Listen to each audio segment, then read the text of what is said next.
Hey, this is Dave DeCamp from antiwar.com. This is anti-war news for Thursday, November 20th, 2025.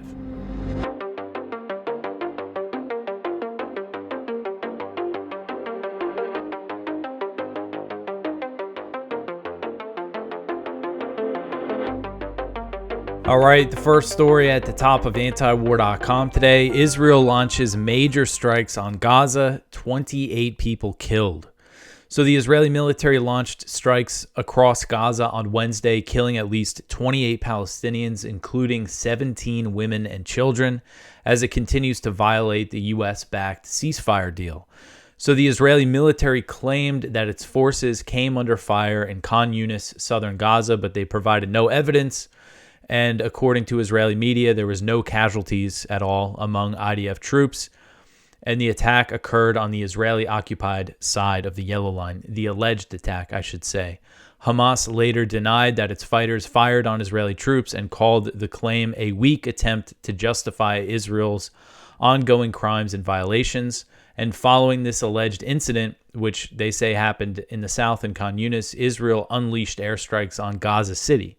They also did some heavy bombing in southern Gaza, but they really pounded Gaza City. So the Palestinian news agency Wafa reported that one Israeli strike targeted the Ministry of Al-Qaf and Religious Affairs in southeastern Gaza City, killing at least 10 people, including 2 women and 3 children. Al Jazeera reported that a family of 5 in Gaza City's Zaytun neighborhood was wiped out by Israeli strikes. And from the pictures I saw, 3 children were killed with their parents. Just absolutely horrific images and videos coming out of Gaza. I mean, the videos, because we have this Reuters account, which gives us access to a lot of news agencies' pictures and videos. And I was watching videos on those accounts from the Anadolu agency, the Turkish news agency, of children just horrific. The things that we saw every day when the Israel was conducting the full-scale bombing.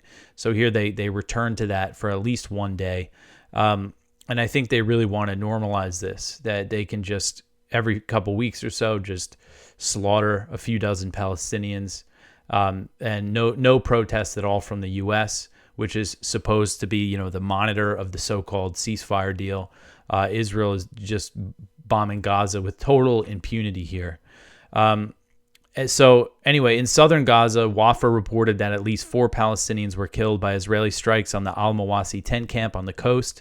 The news agency also said that an Israeli attack on a neighborhood of Khan Yunis killed 2 children.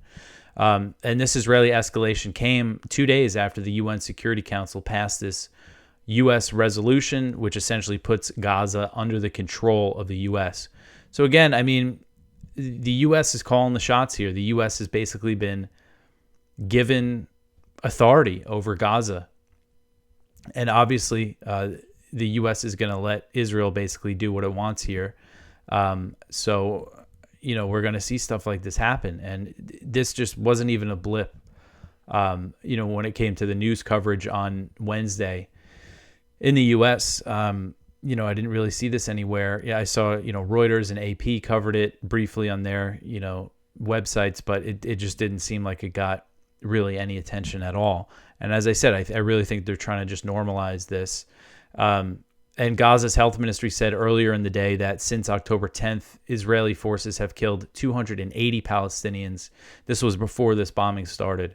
So add 28 to 280, that's over 300 Palestinians killed in about a month and 10 days since this so-called ceasefire went into effect.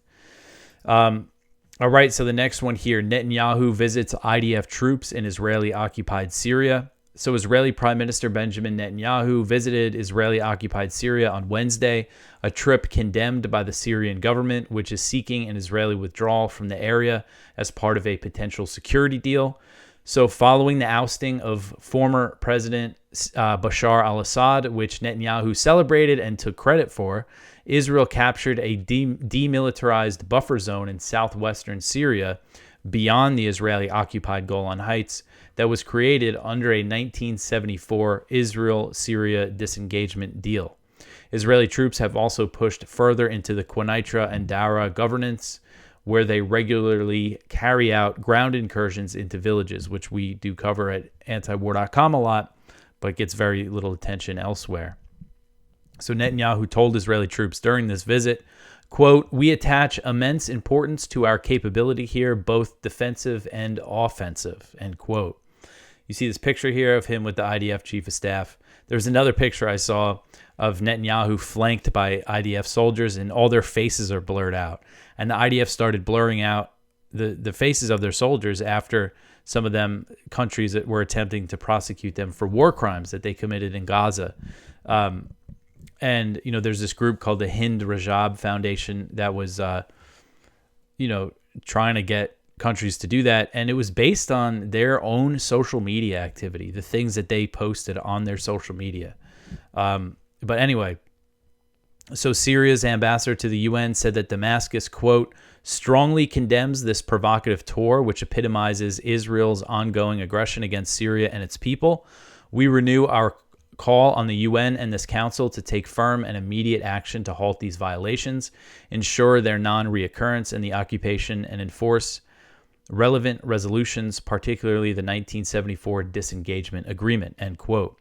So Netanyahu's visit, I think this was timed. We've seen these reports that, Israel and Syria have been holding negotiations on a security deal. And according to the reports, they've been stalled due to Israel's refusal to pull out of this area of southwestern Syria. Ahmed al-Shara, the former al-Qaeda commander who is now Syria's president, formerly known as Jolani, he said in interviews during his trip to the U.S. that any security deal with Israel hinges on a withdrawal from those areas. And he said that the U.S. agreed with him, so we'll see if Trump puts any pressure on Israel to pull out of this part of Syria, but they seem pretty determined to stay. All right, so the next one here, U.S. mercenary firm tied to GHF recruiting for new Gaza deployment. So this article is from Drop Site News. So UG Solutions is a leading U.S. military subcontractor that provided security for the Gaza Humanitarian Foundation, or GHF, is stepping up its recruitment efforts amid possible plans for several aid distribution sites to be set up in Gaza by next month. A former Army officer who applied for a position as an international humanitarian security officer at UG Solutions told DropSite that a company official told him in a job interview at the end of October that 12 to 15 sites were being planned to open in Gaza and that the company was going to need a lot more guys. The former Army officer spoke to DropSite on the condition of anonymity, citing security concerns. So this comes after, again, that UN resolution that puts the U.S. essentially in charge of Gaza. And now it looks like they're going to set up, they want to set up these aid distribution points again that were death traps for Palestinians attempting to get aid. Since the GHF began operating at the end of May until the ceasefire, so-called ceasefire started last month, around 2,600 Palestinians were killed while trying to get aid. And that includes some who were trying to reach GHF sites or while they were leaving GHF sites, and also Palestinians who were lining up to get food from aid trucks, mostly in northern Gaza. But we've seen testimony from Israeli soldiers saying that they were shooting at Palestinians who were trying to get aid who posed no threat to them. And now they're looking to set up this operation again, it seems. All right, so the next one here, Israeli strikes hit southern Lebanon, 1 killed. So this article is from Jason Ditz. So following a particularly deadly Tuesday in which Israel killed at least 14 people in Lebanon, including 13 inside a Palestinian refugee camp, the attacks continued on Wednesday with multiple additional strikes. So the IDF issued evacuation orders for 4 villages in southern Lebanon and started bombing them. And one casualty incident confirmed was in a strike on a village that they did not order to be evacuated. The IDF drone attacked a car and killed a person inside. The strike also hit a passing school bus, wounding 11 other people, including the driver and 10 students. So daily Israeli airstrikes on Lebanon continue, and they've really escalated them. It looks like they're they have their eyes on really expanding this war in Lebanon. All right, so the next one here, Israel used widely banned cluster munitions in Lebanon. So this article is from The Guardian. So Israel used widely banned cluster munitions in its recent 13-month war in Lebanon. Photos of munition remnants in South Lebanon seen by The Guardian suggest the images, which have been examined by 6 different arms experts, appear to show the remnants of 2 types of Israeli cluster munitions found in 3 different locations south of the Litani River, in the forested valleys of Wadi Zibkin, Wadi Barguz, and Wadi Der Siryan, so all in southern Lebanon. The evidence is the first indication that Israel has used cluster munitions in nearly 2 decades since it employed them in the 2006 Lebanon war. It would also be the first time that Israel was known to have used the 2 new types of cluster munitions found, the 150 millimeter M99 Barak Eitan and the 227 millimeter Ram Eitan guided missiles. So cluster munitions are container bombs which release many smaller submunitions, small bomblets over a wide area the size of several football fields. The use of cluster munitions is widely banned, as up to 40% of submunitions do not explode upon impact, posing a danger to civilians who might later stumble upon them and be killed when they explode. And children, particularly, because they're like little balls and they see them and they pick them up. And if it's in rural areas, farmers oftentimes, come across them and lose a limb or something. So this is evidence that Israel has been using these cluster bombs in southern Lebanon. All right, so the next one here, the U.S. is pushing a plan for Ukraine to cede territory. So the U.S. has signaled to Ukrainian President Volodymyr Zelensky that Ukraine must accept a U.S.-drafted proposal to end the war with Russia that would involve Ukraine ceding territory and accepting limits on its military. This was reported by Reuters, but there was a few other similar reports as well. Axios reported that the U.S. has drafted the proposal with Russian input and is asking for Ukraine to cede the territory that it still controls in the eastern Donbass region, where Russian forces continue to make gains. In the southern Kherson and Zaporozhye oblasts, the battle lines would mostly be frozen in place, though Russia would return some land in certain areas. A U.S. official told Axios that Ukraine is likely to eventually lose the territory that it would cede under the new peace deal, so therefore it is in Ukraine's interest to reach a deal now. That's essentially what I've been saying. As long as the war goes on, the terms are just going to get worse for Ukraine. They're going to lose more territory, lose leverage. So the sooner they make a deal, the better, I think. And the report said that under the proposal, the U.S. and other countries would recognize Russian control over Crimea and the Donbass, but would not ask Ukraine to do so. The U.S. plan also includes some sort of security guarantee for Ukraine. Not exactly clear what that is, and it's unlikely that Russia would really accept the idea of the U.S. saying, give them like a NATO-style security guarantee. Russia has previously proposed the idea that a group of countries, including the permanent members of the UN Security Council, should be responsible for Ukraine's security. So they envision something where they have a say. Not exactly clear what that arrangement would be. I think that's been kind of a major sticking point with some of these negotiations. And according to Axios, Steve Witkoff drafted a 28-point peace plan with input from Russian envoy Kirill Dmitriev and Rustam Umarov, who's Zelensky's national security advisor. However, a U.S. official speaking to Axios said that Zelensky had walked back many of the understandings on the plan reached between Witkoff and Umarov, and Witkoff was actually supposed to meet with Zelensky and Turkey's foreign minister. Zelensky's in Turkey, or at least he was there on Wednesday, and Witkoff was going to go meet him, but according to these reports, the meeting was canceled because Ukraine has not accepted the U.S. deal at this point, and they're saying that they're going to wait and that the ball is in Zelensky's court.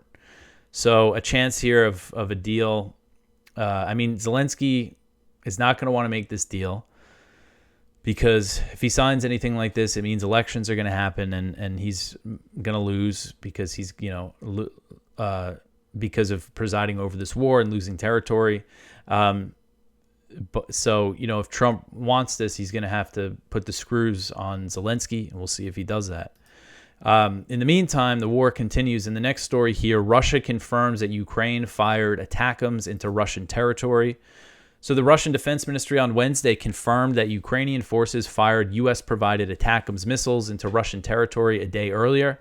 The Russian Defense Ministry said that Ukraine fired the ATACMS at the southern Russian city of Voronezh, while the Ukrainian military said that it struck a military target. The Russian Defense Ministry said that Russian S-400 air defense crews and Pantsir missile and gun systems shot down all the ATACMS missiles. According to Reuters, the ministry said that debris from the downed ATACMS damaged a retirement home, an orphanage, and a house in Voronezh, but there were no casualties, and the ministry shared photos of the remnants of the downed U.S.-made missiles. So ATACMS have a range of about 190 miles. And Ukraine, it's not just a matter of the U.S. giving them the missiles. If they're firing these missiles, it means that the U.S. is directly involved in the strikes. They give them targeting data. And, as I covered yesterday, this is something Biden first signed off on, Ukraine firing these missiles into Russia. At the time, it was a huge deal, major escalation of the proxy war. And according to reports, Trump was blocking these strikes. I shouldn't say blocking. He wasn't supporting them. Blocking makes it imply like Ukraine can do it without the U.S. And he said, no, this is when they fire these missiles, it's not the U.S. allowing Ukraine to fire them. It's the U.S. and Ukraine firing them. I think it's important to make that point. But anyway, so now we're seeing this and the Ukrainian military announced this. So following the ATACMS attack, the Russian military unleashed a really heavy missile and drone attack across Ukraine, with heavy strikes hitting western Ukraine. I'm not sure if this bombardment was a response to the ATACMS missiles, but it came very heavy, and it came after they fired these U.S.-made missiles into Russia. And according to Ukrainian officials, Russian strikes that hit the western city of Ternopil killed 25 people, including 3 children, marking the deadliest day in western Ukraine of the war. And Ukraine's Air Force said that Russia fired a total of 476 armed and decoy drones and 48 missiles into Ukraine on Wednesday. So horrific that this war continues. Hopefully the peace deal has legs, and because, we don't even talk about the numbers of Ukrainian soldiers, of Russian soldiers being killed on the front line, because we just don't know what those numbers are. I see the Russian Defense Ministry, they put out numbers a lot. Like they'll say like over 1,000, that they've eliminated over 1,000 Ukrainian soldiers in one day. And I think that would mean dead and wounded.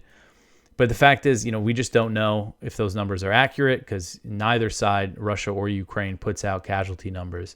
But there's certainly heavy casualties along the front, and then people getting killed in these strikes, and people also getting killed in Russia in the Ukrainian drone attacks. All right, so the next one here, the U.S. bombs Somalia for the 97th time this year. So U.S. Africa Command said on Wednesday that its forces launched an airstrike in northeastern Somalia's Puntland region on November 18th as the Trump administration continues bombing the country at a record pace. AFRICOM told antiwar.com on November 17th that it has launched 96 airstrikes in Somalia so far this year, making the November 18th attack the 97th U.S. bombing in Somalia of 2025. And one point, I did Redacted today with Natalie and Clayton Morris on YouTube, and they're on Rumble as well, big show. But one point I made there that I've been meaning to make on this show is the number of airstrikes isn't the number of missiles. As I understand it, the way the U.S. military counts a strike, like say there's a battle happening and they bomb, an area, that's one airstrike, even if it's multiple planes firing multiple missiles. So in a way that number downplays it. We don't know how many missiles, how many bombs they've actually dropped. I know in one case, according to, I forget if it was a U.S. general or who exactly it was, claimed it was like the largest U.S. airstrike ever that they launched against ISIS in Puntland. And that was just, because it was the number of planes from an aircraft carrier that were firing missiles. That was just counted as one airstrike. Just something I've been meaning to point out for a while now. So AFRICOM offered no details about the November 18th strike besides that it targeted the ISIS affiliate in Puntland and was launched about 40 miles to the southeast of the port city of Bosaso. This picture here, this is a screenshot of an airstrike, of a video of an airstrike that was put out by the Puntland Counterterrorism Forces, which is the U.S.-backed fighters in Puntland. They released this on November 16th. I don't know I guess this was a U.S. airstrike. I don't know exactly when it was, but they said 3 ISIS fighters were killed. And, of course, we had these major battles in southern Somalia over the past week where the U.S. launched a series of airstrikes over at least 4 days. And suspected U.S. airstrikes killed 12 civilians, including 8 children in Jemaim in Jubaland in southern Somalia. Still no confirmation. It's just so hard getting information from Somalia for various reasons, but I'm still planning to follow up more.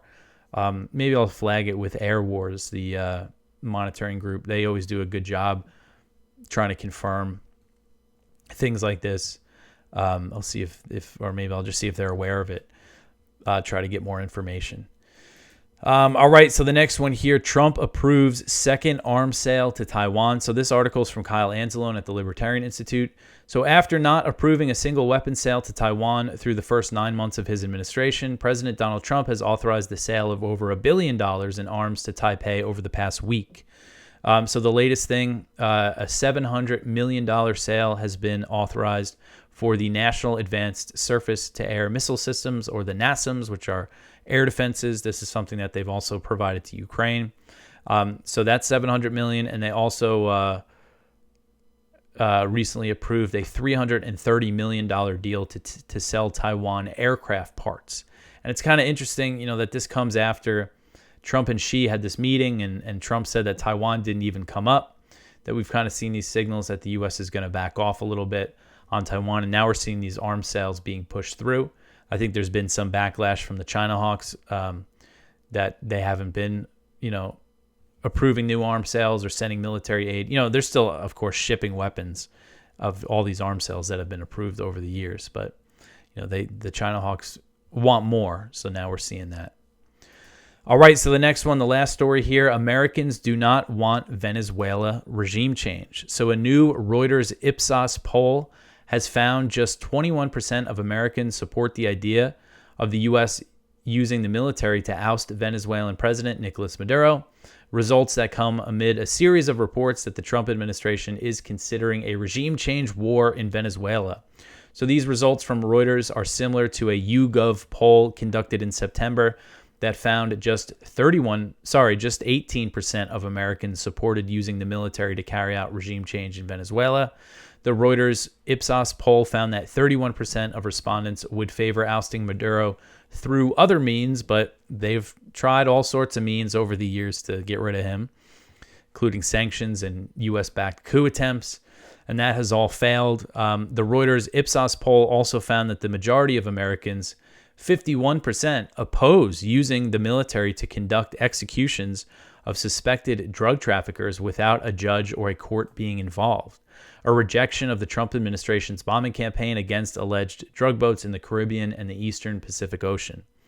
So just 29% of respondents said that they support the U.S. military conducting the extrajudicial executions. So that bombing campaign is also very unpopular. Obviously, it has more support among Republicans, with 58% in favor of the executions and 27% opposed. 3/4 of Democrats said that they opposed the killings. So, I actually did. So I did Matt Gaetz' show yesterday, and we had a little debate on whether or not the U.S. should intervene militarily in Venezuela. I was surprised, I didn't think he would be in favor of it, but he was hitting me with some of the arguments in favor of it. And one point that I made is that, Americans just, this is something, nobody voted for this. And he came back and said something like Americans, they don't like Maduro. They think he's a narco or whatever. And my response was, Americans don't think about Maduro. Americans don't care about Maduro. And actually that YouGov poll, I forget the numbers. Maybe I'll see if I could look here. But one thing, there were questions like, oh, what do you think about Maduro? And like 60 something, almost 70% said that they're not sure because they don't know about him. They don't think about him. And yeah, one of the questions was, if they thought Venezuela would be better off if Maduro were overthrown. The majority, 68%, said that they were not sure. So I think that backs up my point that, yeah, Americans, as Trump supporters, didn't vote for this. And most Americans don't care. Like, this isn't for them. This is Marco Rubio's, pipe dream here. This is something he's always wanted. And the political faction in Florida that he represents, it's for them. It's for nobody else but them and the military industrial complex, the oil companies, but it's certainly not for Americans. All right, so that is it for the news for today. Please go check out our viewpoints. One from Haaretz, Israel has entered the era of militias. One from Ted Snyder, the unraveling of Volodymyr Zelensky. One from Andy Worthington, more horrific than Abu Ghraib and Guantanamo, the unsalvageable depravity of Israel's prisons for Palestinians. One from Lee Schlenker, U.S. strikes are blowing up more than just boats in Latin America. And our spotlight from Caitlin Johnstone, Zionists are freaking out about losing control of the narrative. So please go check all that out. Check out the lower part of our page, our blog. Just lots of stuff happening at antiwar.com. So you could always support this show by liking, subscribing, commenting. All that stuff helps. One thing I want to mention. So we got some holidays coming up. Thanksgiving is next week already. So there will be no show Thanksgiving night. So that means next week there will be no Friday show. I'm going to record on Wednesday night for the Thursday show, and then there'll be no Friday show. And then Christmas, I believe the week of Christmas, I'll be taking 2 days off, Christmas Eve and Christmas Day, and there'll be 3 shows that week. And then the end of January, I'm going to be taking a week or 2 off because we have baby number 3 on the way, our first girl. So I got to take some time off for that, obviously. But yeah, I'll remind you of all this when we get closer. I know a lot of people, it's cool, I'm like part of their daily routine during the week. They throw this show on their way to work or when they're cooking their eggs or something. So that's always very cool to hear about. But anyway, I will be back tomorrow. One more show this week. Thanks for listening.